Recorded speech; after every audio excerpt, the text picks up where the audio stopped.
అమ్మాయిలే లక్ష్యంగా Snapchat rocket, 10 మంది కామాంధులు అరెస్టు, ఫోన్ పోగొట్టుకోవడంతో బయటపడ్డ దిగ్భ్రాంతికర నిజాలు, అశ్లీల వీడియోలు ఫోటోలతో బ్లాక్ మెయిలింగ్, 41 సోషల్ మీడియా ఖాతాలు రద్దు, స్నేహితులే విరోధులుగా మారి వేర్వేరు ముఠాల నిర్వహణ, నిందితులంతా 19 నుంచి 26 ఏళ్ల లోపు యువకులే అంట. బా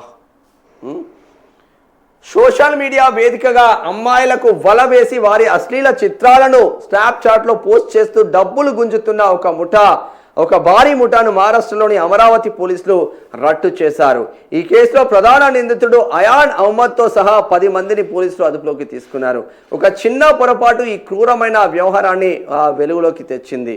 పాన్ షాప్లో ఫోన్ విడిపోయిన కేటుగాలు.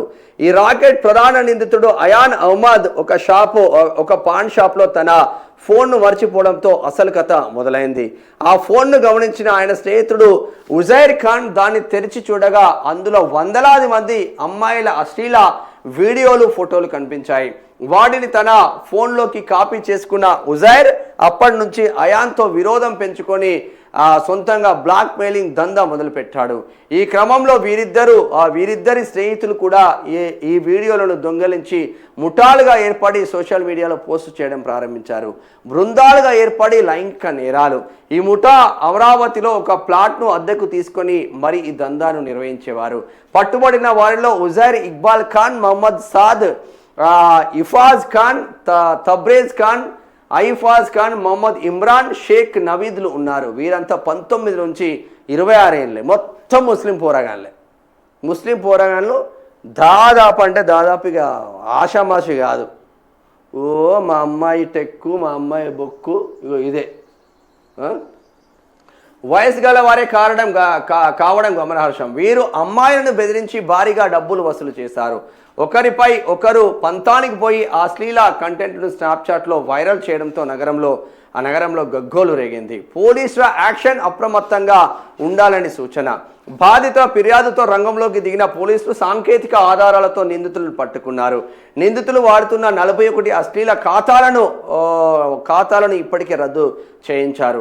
సోషల్ మీడియాలో అపరిచితులతో చాటింగ్ చేసేటప్పుడు, ఫోటోలు షేర్ చేసేటప్పుడు అమ్మాయిలు అత్యంత జాగ్రత్తగా ఉండాలని పోలీసులు హెచ్చరిస్తున్నారు.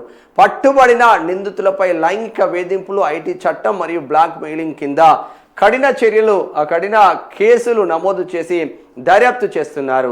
ఈ ఘటనతో సోషల్ మీడియా భద్రతపై మరోసారి చర్చ జరిగింది. ఒక్కడు కాదు, 2 కాదు నాయన, వందల మంది అమ్మాయిలు కూడా ఏంది 10th class, intermediate, degree first year, BTech first year అమ్మాయిలను టార్గెట్ చేసుకొని ఈ అయాజ్ అనేటోడు దాదాపు కొన్ని వందల మందితో ప్రేమ వ్యవహారం, నిన్ను ప్రేమిస్తున్నాను వెంటబడి, వాడు అందంగా ఉన్నాడు కాబట్టి అమ్మాయి కూడా ఇక మొత్తం పడిపోయిన తర్వాత వాడు పూణే పరిసర ప్రాంతాలకు తీసుకుపోయి అమ్మాయితో సెక్సువల్గా పాల్గొని ఆ నీలి చిత్రాలను దాచుకొని వాడు తద్వారా మళ్ళీ అమ్మాయిని బెదిరించి డబ్బులు లాక్కున్నారు. ఒక్కరు కాదు, 2 కాదు, వందల మంది.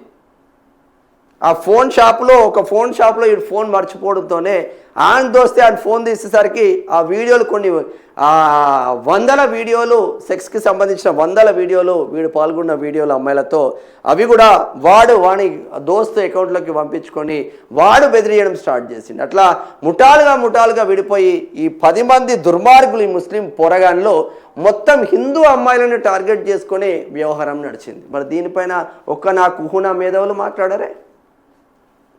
ఒక్క ముండకొడుకులు ఎందుకు మాట్లాడుతున్నారు? తెలంగాణ రాష్ట్రంలో, మహారాష్ట్రలో ఇప్పుడు బయటపడుతుంది.